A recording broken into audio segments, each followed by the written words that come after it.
We'll go through the plot of Vikings Valhalla today.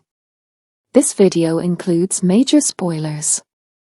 On St. Brice's Day in England, King Ethelred, Bosco Hogan, orders the execution of every Viking in their territories in order to secure the Saxon monarchy.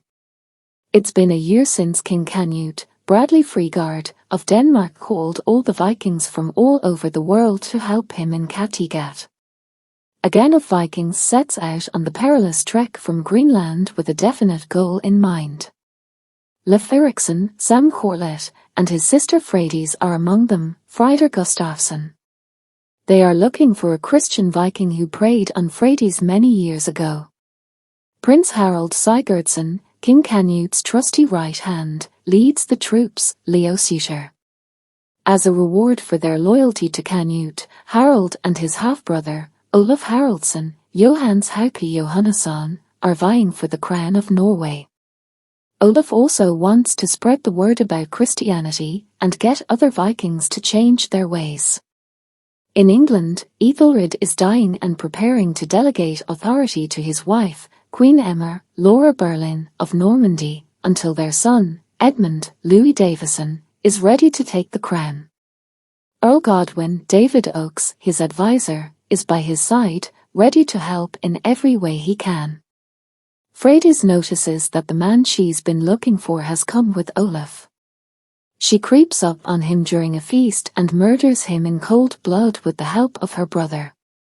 Olaf demands her head, but Jarl Håkon, Caroline Henderson, declares she will judge herself.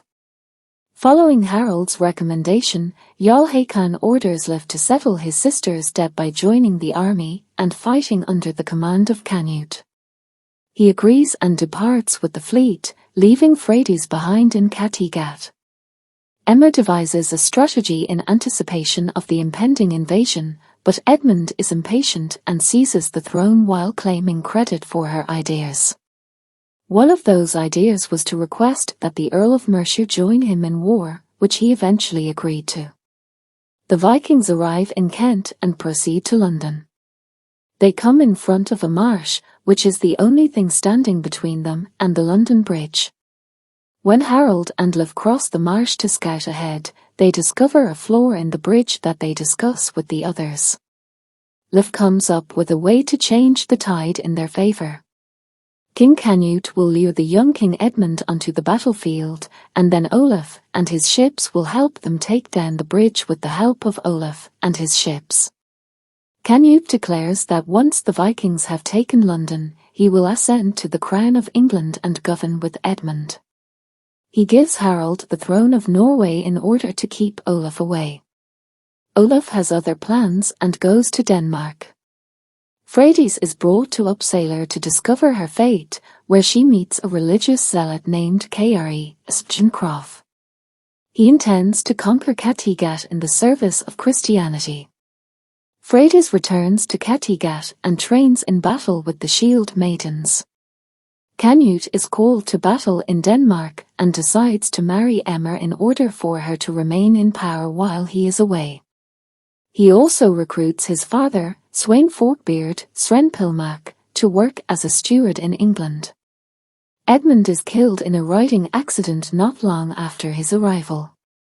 Olaf and Canute's first wife, Queen Ælfgerfu, Pollyanna McIntosh, plot to hold Canute's fleet ransom in order to obtain what they each seek.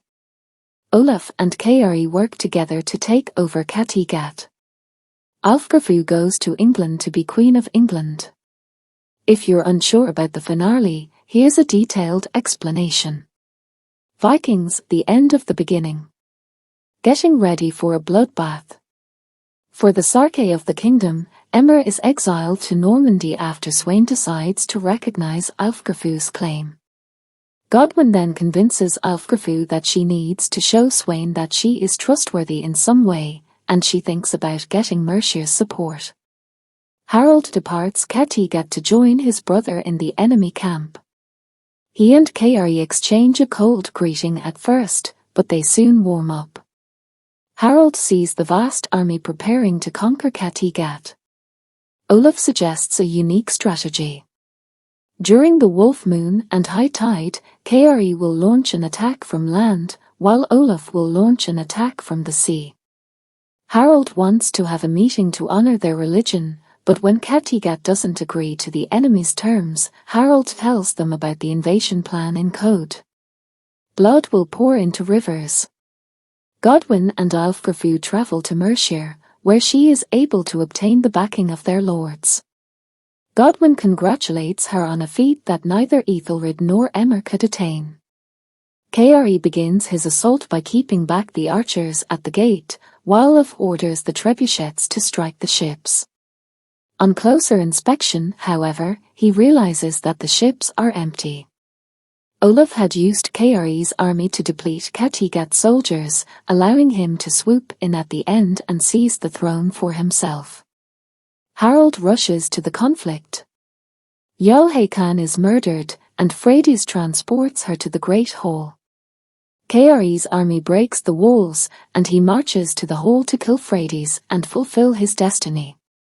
The power dynamic has shifted. During the struggle, Harald is injured by an axe to the torso and is clinging to life for dear life. There is a big fight between Freydis and Kari in the big hall. Freydis eventually wins over the zealot, but Kari doesn't die. Olaf joins the army and quickly defeats the remaining forces. He even kills Leif Eriksson, which makes Leif cry and leave the battlefield to care for her. Freydis notices Harald bleeding out and assists him in mounting a horse so that they can flee before the war is lost. Ælfrifu arrives in London to discover Emmer has reclaimed the throne. Emmer and Sweyn had concocted a deception with Godwin's assistance to distract her while Sweyn tracked down his son's fleet. With that fleet, he travelled to Kattegat to battle off traitors like Olaf, effectively ending the betrayer's reign. If you like our summary, kindly hit the like button and subscribe to the channel. Thank you.